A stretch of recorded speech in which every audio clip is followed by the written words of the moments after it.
To our YouTube channel. चलिए आज start करते हैं। आज जो होता है ना, हम लोग इंडिपेंडेंस डे के बारे में बात करेंगे।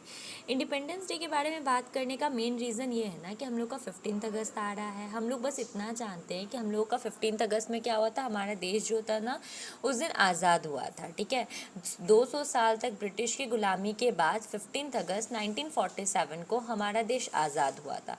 क्या सच में हम लोग इंडिपेंडेंस डे की स्टोरी को जानते हैं कि एक्चुअल में इंडिपेंडेंस डे को क्या हुआ था, क्या नहीं हुआ था, किस तरीके से मतलब क्या क्या हमारे कंट्री के लोगों को सफ़र करना पड़ा था, आज़ादी के लिए किस तरीके से लड़ाई लड़नी पड़ी थी, क्या ये एक्चुअली में हम लोग ये सब चीज़ों के बारे में जानते हैं? तो बहुत कोई का जवाब होगा कि हाँ, हम जानते हैं कि इंडिपेंडेंस डे में क्या हुआ था, हमारा देश जो होता है वो ब्रिटिश से कैसे आज़ाद हुआ था, किन लोगों की मदद से हमने लड़ाइयाँ लड़ी थी। लेकिन एक्चुअल बात ये, हम लोगों का एक्चुअल पॉइंट ये है ना कि ना, जैसे अगर हम बोलते कि 15 अगस्त हमारे देश आज़ाद हुआ था, इंडिपेंडेंस डे के तौर पे हम लोग 15 अगस्त को सेलिब्रेट करते हैं, लेकिन एक्चुअल में हम लोग किसके गुलाम थे? कौन थे वो लोग जो हम लोगों को गुलाम बना कर रखे थे? कितना टाइम का पीरियड था जो हम लोग जो था ना दूसरे की गुलामी कर रहे थे? बात करते हैं हम लोगों का अपना इंडिपेंडेंस डे के बारे में। तो सबसे पहले हम लोगों ने ये बात कर रहे थे कि इंडिपेंडेंस डे जो होता है वो हम लोग क्यों सेलिब्रेट करते हैं, इसके पीछे का रीज़न क्या है। तो सबसे पहले इंडिपेंडेंस डे के बारे में पढ़ने से पहले हम लोग ये बात समझ लेते हैं कि आखिरकार हम लोगों को किस चीज़ से आज़ादी चाहिए था, क्या ऐसा रीज़न था जिसके कारण हम लोगों को आज़ादी चाहिए था। और हम लोगों का कंट्री जो है इंडिया, वो किसका गुलाम था। तो देखिए, इंडिया सिर्फ एक कंट्री, इंडिया जो है ना सिर्फ एक बार गुलामी नहीं सहा है। इंडिया को बहुत बार अलग अलग कंट्री से अलग अलग लोगों के थ्रू जो होता है गुलाम होना पड़ा है। ठीक है, बेसिकली अगर हम लोग बेसिकली जानते हैं, इतना जानते हैं, अगर इंडिया की गुलामी की बात करें तो इंडिया जो है ना 1600 ईस्वी से ही दूसरे देशों का गुलाम रहा है। सबसे पहले डच, फिर फ्रांस, पुर्तगाल, लास्ट में ये ईस्ट इंडिया कंपनी और ब्रिटिश के कंपनी आए। करते हैं, सबसे पहले ये कहानी है 1600 ईस्वी की, जब हम लोगों का जो देश था इंडिया, वो किसका किसका गुलाम बना? फ्रांस का बना, डच का बना, पुर्तगाल का बना। ठीक है, बाद में east India company, British company, ये सब बाद में आए। ये स्टोरी है आपकी, हम लोगों का इंडिया जो है वो आज़ाद हुआ 1947, और ये स्टोरी कब की है आपके? उससे 200 साल, अप्रॉक्स 200 साल पहले की स्टोरी है, 1757 की स्टोरी है आपकी। तो 1757 में ना ईस्ट इंडिया कंपनी हमारे कंट्री में आए, जिन्होंने हमारे कंट्री को गुलाम बना लिया। तो गुलाम ऐसा थोड़ी हो सकता है कि कोई भी कंट्री दूसरे कंट्री में आए और बोले कि हम तुमको अपना गुलाम बना रहे, ऐसा नहीं हुआ था। देखिए, जब ब्रिटिश हमारे कंट्री में आए ना, तो उस समय हमारे कंट्री को सोने की चिड़िया कहा जाता था, क्योंकि हमारे कंट्री में सब चीज़ था। ट्रेड भी हो रहा था, बिजनेस का भी अच्छा था, मतलब यहाँ पे सारी जो प्राइमरी चीज़ होती है ना, वो सारा चीज़ यहाँ पे अवेलेबल था। बस ब्रिटिश को क्या करना था? फिनिश प्रोडक्ट बनाकर उसको सेल करना था। तो ब्रिटिश हमारी कंट्री में आए एज अ ट्रेड के नज़रिए से आए कि हम बिज़नेस करेंगे दूसरे देशों के साथ, इसलिए हम आपके कंट्री में आए। जब वो हमारी कंट्री में आए तो उन्होंने ये बात नोटिस किया कि हमारी कंट्री में ना एकता नहीं है, मतलब यूनिटी नहीं है। लोग जो होता है ना एक दूसरे से लड़ रहे हैं। लड़ किस लिए रहे हैं? क्योंकि उस समय के राजा जो थे ना, सब चाहते थे कि हिंदुस्तान पे हमारा कब्जा हो, हमारा कब्जा हो, इसलिए लड़ रहे हैं। तो ब्रिटिश ने क्या किया, ईस्ट इंडिया कंपनी ने क्या किया ना, उसी चीज़ का फ़ायदा उठाया। और फ़ायदा कैसे उठाया उन्होंने? ध्यान से समझिए। सबसे पहले उन्होंने क्या किया ना, डिवाइड एंड रूल का पॉलिसी अडॉप्ट पॉलिसी का रूल अपनाया। अब डिवाइड एंड पॉलिसी में क्या होता है, डिवाइड एंड रूल में क्या होता है, तो इसके अकॉर्डिंग उन्होंने क्या किया ना, जैसे फॉर एग्जांपल मानिए कोई जम्मू का राजा है, तो उसको उन्होंने बोला कि ना हम तुमको महाराष्ट्र के राजा से तुमको लड़ने, महाराष्ट्र तुम्हारे अंतर्गत ला के दे देंगे, मतलब हम जो होता है अपने पूरे फौज के साथ तुम पे तुम्हारा हेल्प करेंगे ताकि तुम मराठा पे ना अपना कब्जा कर सको। तो जम्मू वाला बोला कि ठीक है, मराठा जब हमको मिल रहा है तो हम क्यों मना करेंगे। और फिर उसने पूछा कि ना आपको इसके बदले में क्या फ़ायदा होगा। तो ब्रिटिश लोगों ने बोला कि हमें इसके बदले में ये फ़ायदा होगा कि वहाँ की ना जो टैक्स वगैरह होगा वो हम कलेक्ट करेंगे, तुम मत कलेक्ट करना, सारे टैक्सेस कलेक्ट करके हमें दे कि उन्होंने क्या क्या पूरे देश में ना एक दूसरे के प्रति लड़ाना शुरू कर दिया। लोग जो थे एक दूसरे से ना अपने शासन के इसमें इतने अंधे हो गए कि एक दूसरे का कत्ल करने लगे, एक दूसरे पे कब्जा करने लगे, और जो कि यही चीज़ हमारे कंट्री के लोगों के लिए ना हानिकारक बना। यही चीज़ ब्रिटिश चाहते थे और यही चीज़ हुआ। तो उन्होंने डिवाइड एंड रूल की पॉलिसी अडॉप्ट करके हमारे कंट्री की एकता को विभाजन कर ने अडॉप्ट किया और हमारे कंट्री का विभाजन कर दिया। धीरे धीरे क्या हो गया ना, इंसान हमारे देश में व्यापार करने के लिए आए थे, अब वही इंसान हम लोगों के क्या बन गए, राजा बन गए। अब ब्रिटिश ने क्या किया, अपना जो ब्लडी पॉलिसी है वो अडॉप्ट करना स्टार्ट किया। उन्होंने क्या किया, जैसे हम लोगों के देश में ना मिट्टी वगैरह काफ़ी अच्छी थी, उन्होंने क्या किया ना, बोला कि ना यहाँ पे हमारे देश के जितने भी किसान थे उनको बोला कि आप कॉटन और इंडिगो की खेती कीजिए, ठीक है। और कॉटन और इंडिगो की खेती करके कम दाम में कॉटन और इंडिगो किसको बेचना है, तो ब्रिटिश को ही बेचना है। तो ये सब कुछ पॉलिसी उन्होंने अडॉप्ट किया। अब देखिए ब्रिटिश जो थे ना वो हमारे कंट्री में सर्वाइव इसलिए कर पा रहे थे क्योंकि उनको कहीं ना कहीं से हेल्प जो होता हम ही लोग कर रहे थे, हमारे कंट्री के लोग ही उनको हेल्प कर रहे थे। जैसे ब्रिटिश क्या करते थे, खुद किसी से नहीं जाते थे लड़ने के लिए। वो क्या करते थे, जैसे मानिए ब्रिटिश अपने आराम से बैठे हुए, उन्होंने क्या किया, एक गाँव में एक ज़मींदार को रख लिया, ठीक है, और उस ज़मींदार को क्या कहा कि जितने भी लोग हैं उनको पैसा देना हाई इंटरेस्ट रेट पे, ठीक है। और ज़मींदार लोगों को ना काम पे रख लिया, उनको बोला कि कोई भी इंसान आएगा आपसे कर्ज लेने, आप उसको कर्ज दे दीजिएगा, लेकिन इंटरेस्ट रेट क्या होगा, हाई होगा। ऊपर से उन्होंने क्या किया, और से बहुत सारे चीज़ों पे इंटरेस्ट रेट लगा दिया, जैसे पानी पे, ज़मीन पे, रहने का इंटरेस्ट, अलग अलग इंटरेस्ट रेट लगा दिया। अब जो आम जनता था उनको प्रॉब्लम इस बात का होने लगा कि अब उनको ब्रिटिश को इंटरेस्ट देना पड़ रहा है जिसका इंटरेस्ट रेट काफ़ी ज़्यादा हाई है। तो ये सब कुछ जो था उन्होंने ना पॉलिसी अडॉप्ट की। दूसरा उन्होंने सबसे बड़ा काम क्या किया, मतलब सबसे ख़राब काम जिसको हम लोग बोल सकते हैं, वो क्या किया, वो क्या करने लगे ना, इंडिया के सभी लोग जो थे ना उस पर दबाव डालने लगे। दबाव किस चीज़ का, कि आप सिर्फ खेती कीजिएगा तो इंडिगो की खेती कीजिएगा और कॉटन की खेती कीजिएगा। कॉटन को उस समय कपास बोला जाता था, तो इंडिगो और कॉटन की आप खेती कीजिएगा। इंडिगो एंड कॉटन के अलावा आप किसी और चीज़ की खेती नहीं करिएगा। अगर कोई इस चीज़ को मना करता था तो उसके साथ ना बहुत ज़्यादा गलत ट्रीट किया जाता था। बहुत सारा ऐसा ना उन्होंने ना आर्टिकल्स निकाल रखे थे जिसके खिलाफ़ लोग बोल नहीं सकते हैं। तो कॉटन और इंडिगो की खेती करने इतना ही नहीं था कि कॉटन और इंडिगो की खेती करके वो मार्केट में बेच भी नहीं सकते थे, बल्कि क्या करते थे, कॉटन और इंडिगो की खेती करते थे और उनको किसको बेचना रहता था, तो सिर्फ ब्रिटिश के हैंड में उनको देना रहता था। ब्रिटिश क्या करते थे, उस कॉटन और इंडिगो को क्या करते थे, ब्रिटेन भेज देते थे, वहाँ से कपड़ा बनकर आता था और हमारे कंट्री में उसी चीज़ को ज़्यादा दाम पे बेचा जाता था। तो ये कम से कम ये सारी चीज़ें हमारे देश के लोगों ने कम से कम 200 साल तक बर्दाश्त किया। 200 साल जो होता है वो कम बड़ा समय नहीं होता है, 200 साल काफ़ी बड़ा समय होता है। तो 200 साल तक इस चीज़ को बर्दाश्त किया। बहुत सारा ऐसा एजेंडा लगा दिया गया था, आर्टिकल्स लगाया गया था ब्रिटिश के थ्रू जो होता है ना, जो कि हम लोगों के लिए फेवरेबल नहीं था। अब जैसे देखिए पहले जो एग्ज़ाम होता था, कोई भी सिविल सर्विस एग्ज़ाम होता था, तो उसमें इंडिया के कोई भी बच्चों को पार्टिसिपेट करने का परमिशन नहीं था। अगर पार्टिसिपेट वो कर भी लेते थे तो क्या होता था, उनको फेल कर दिया जाता था। दूसरा क्या है कि अगर मानिए जब वर्ल्ड वार 3 स्टार्ट हुआ था, जब सेकेंड वर्ल्ड वार स्टार्ट हुआ था तो उस समय ना ब्रिटिश ने क्या कहा था, इंडिया से ना एक समझौता पत्र साइन किया था, एक पैक्ट साइन किया था। उसके तहत क्या था कि अगर इंडिया के लोग जो होते ना उनकी मदद करे, कि देश को वर्ल्ड वार 2 को जीतने में उनकी मदद करे, तो बदले में वो क्या करेंगे, देश को, हमारे कंट्री को ना छोड़कर चले जाएंगे। लेकिन जब वर्ल्ड वार 2 ख़त्म हो गया तो उन्होंने ऐसा कुछ भी नहीं किया, बल्कि क्या हो गया, क्या हुआ, जो वर्ल्ड इकोनॉमिक डिप्रेशन हो गया, मतलब सब चीज़, पूरा देश, जो पूरा दुनिया जो है वो मंदी में आ गया। इसका रिजल्ट क्या हो गया, ब्रिटिश सरकार जो थी ना उन्होंने किसी भी तरीके का कोई भी टैक्स कम नहीं किया। उन्होंने साफ मना कर दिया कि हम टैक्स कम क्यों करें, हम टैक्स कम नहीं करेंगे। उन्होंने साफ मना कर दिया। जो आम जनता थे उनके पास खाने का लाला पड़ गया, वो लोग खाना तक नहीं खा पाते थे, अपने आप को सर्वाइव करना उनके लिए मुश्किल हो गया। तो ये सब कुछ जो होता है ब्लडी पॉलिसी ब्रिटिश ने अडॉप्ट किया। तो हम लोगों के कंट्री हमारे देश को आज़ाद करने के लिए बहुत सारे लोग आए, बहुत सारे जो होते हैं ना, जो वीर पुरुष जिनको कहा जाता है, वो लोगों ने बहुत मेहनत की, तब जाके हम लोगों को ये हमारा देश आज़ाद हुआ।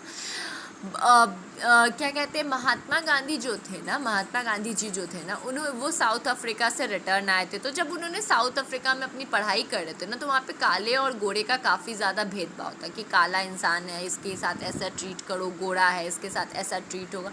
तो इस चीज़ को ना उन्होंने ना सत्याग्रह के से ना उस चीज़ को साउथ अफ्रीका में वो ख़त्म कर चुके थे। तो जब वो इंडिया आए तो इंडिया में उन्होंने देखा कि इंडिया के लोग जो थे अपने ही कंट्री में गुलाम बने हुए हैं, मतलब अपना देश है, अपना घर है, लेकिन फिर भी हम लोग किसके ऊपर डिपेंड है, तो दूसरे के ऊपर डिपेंड है। तो इन्होंने ये बात बहुत समय तक नोटिस की। फिर उन्होंने सोचा कि ऐसा ये तो गलत है।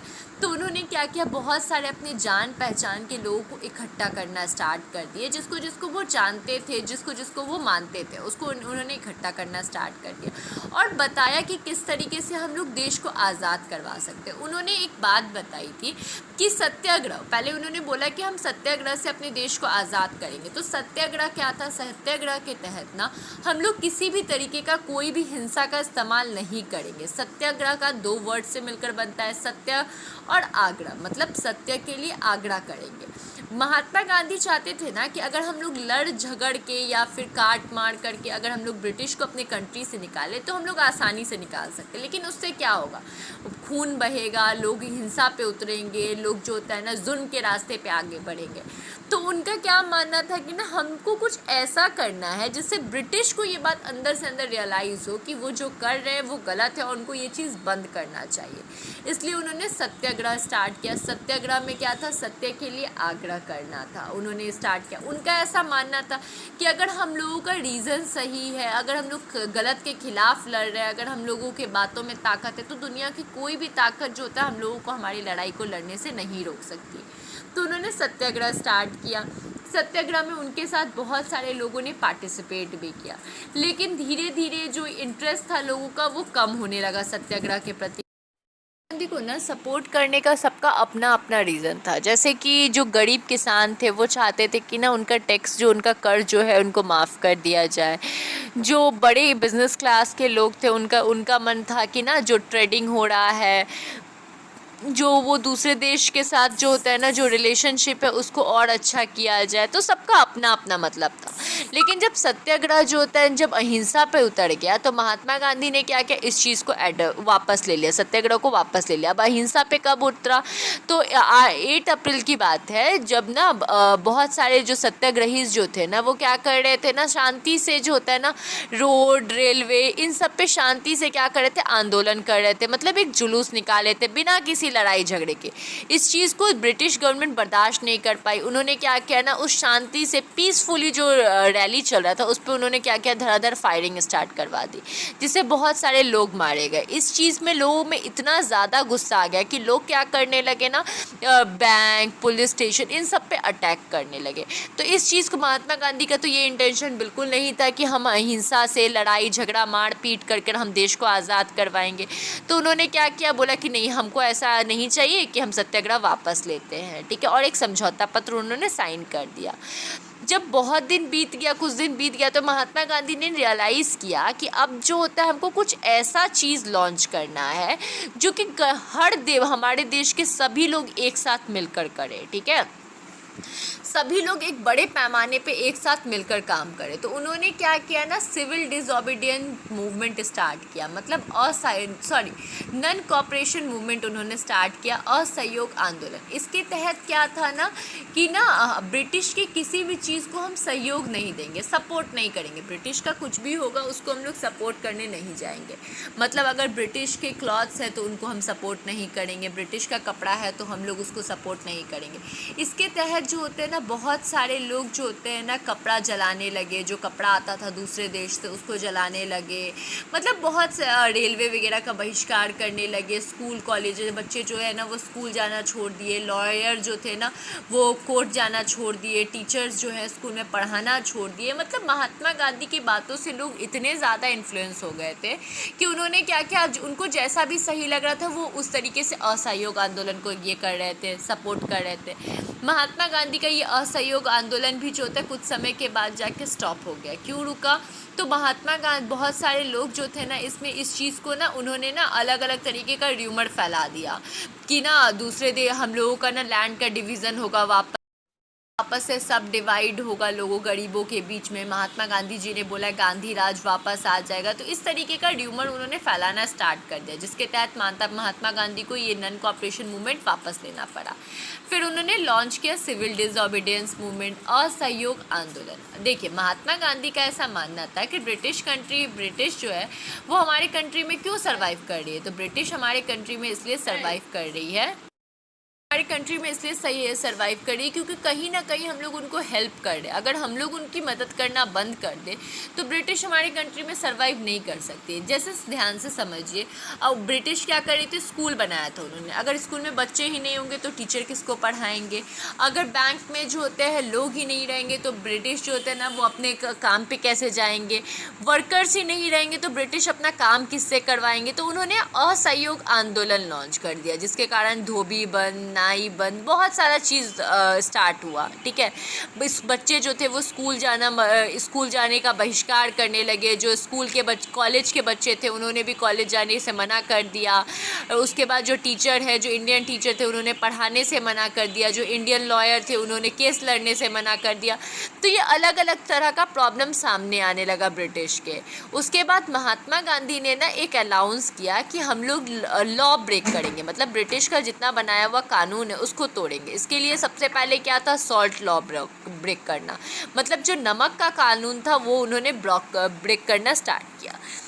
नमक वाला जो सॉल्ट लॉ था ना, इसके पहले महात्मा गांधी ने ना एक जो होता है ना चेतावनी, जो होता है ना ब्रिटिश के गवर्नमेंट इरविन को एक चेतावनी का पत्र लिखा था।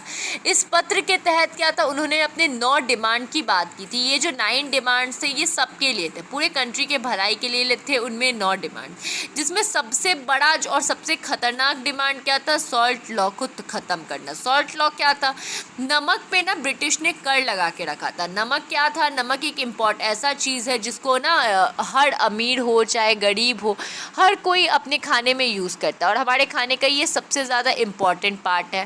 तो नमक पे जो कर लगाया हुआ था ना, तो उसी चीज़ को महात्मा गांधी ने ख़त्म करने की बात कही। और उन्होंने ये भी कहा कि अगर उनके डिमांड्स को पूरा नहीं किया जाएगा 30 मार्च तक, तो वो क्या करेंगे, इस लेटर को वो कांग्रेस में दे देंगे और बहुत बड़े पैमाने पर एक आंदोलन लॉन्च करेंगे। ब्रिटिश ने ना किसी भी हालत में, ब्रिटिश जो होता है ना वो सॉल्ट लॉ को ख़त्म करने के लिए रेडी नहीं थी।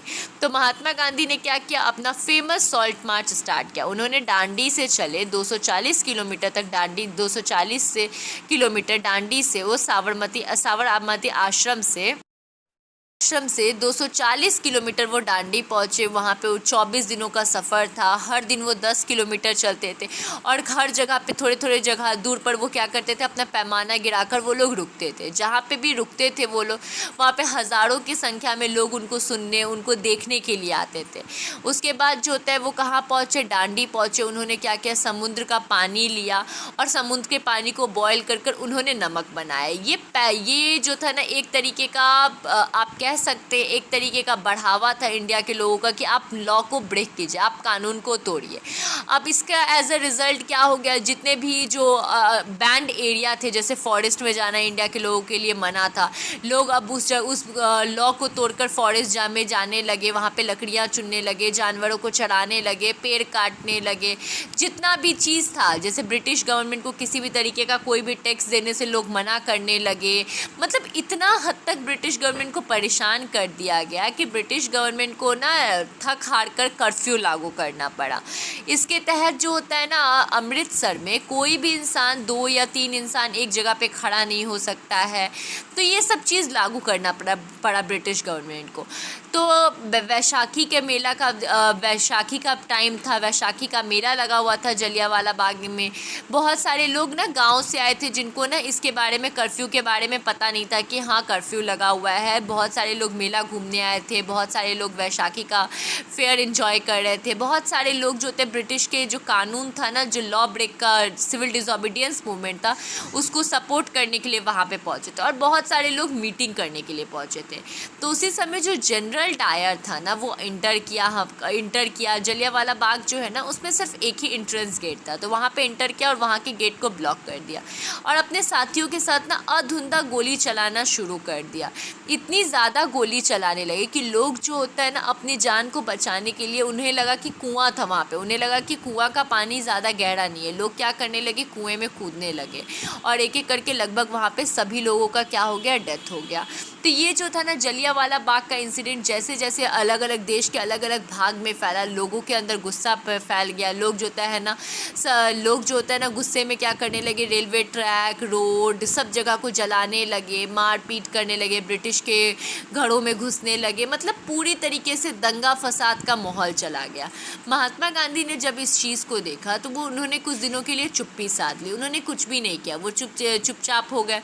तभी उन्हें ना एक दिमाग में एक आइडिया आया कि क्यों ना अगर हम लोग हिंदू और मुस्लिम दोनों को साथ ला दें तो देश को आज़ाद करना आसान हो जाए। कहना कि कोई भी ऐसा मूवमेंट जो होता है ना तब तक पॉसिबल नहीं है या फिर तब तक सक्सेस नहीं हो सकता है जब तक इंडिया में ना हिंदू और मुस्लिम एक ना हो। तो उन्होंने क्या किया ना, उनके पास मौका मिल गया राउंड टेबल कॉन्फ्रेंस का। राउंड टेबल कॉन्फ्रेंस क्या था ना, ये जनरली दूसरे कंट्री में होता था। इसके अकॉर्डिंग क्या था ना कि ना हर कंट्री के ना इसके लिए डेवलपमेंट के लिए कोई ना कोई फैसला लिया जाएगा। लेकिन इंडिया का जो राउंड टेबल कॉन्फ्रेंस था ना उसमें इंडिया के एक भी मेंबर नहीं थे, बल्कि सारे के सारे ब्रिटेन मेंबर थे।